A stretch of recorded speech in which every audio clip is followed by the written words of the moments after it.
Hello guys, good morning.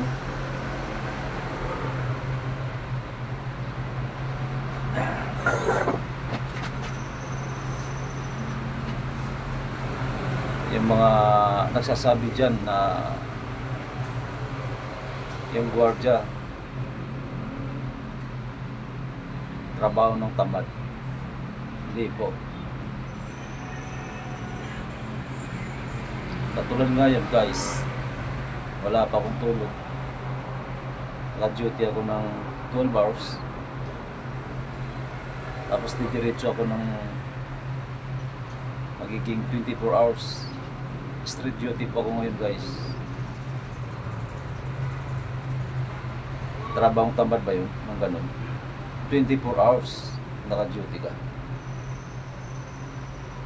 Hindi mayro po yung gwardiya guys, na sinasabi nyo na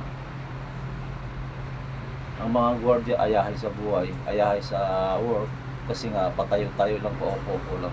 Hindi po, mahirap din po sa lahat po nakakaalam po sa trabaho ng gwardiya. Nabasa po ako sa comment na mga gwardiya daw matamad. Hindi naman po.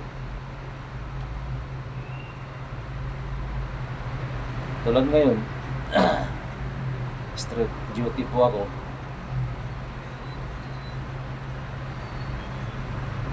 Wala ka pang tulog tapos titiritso ka pa sa buong maghapon yun guys.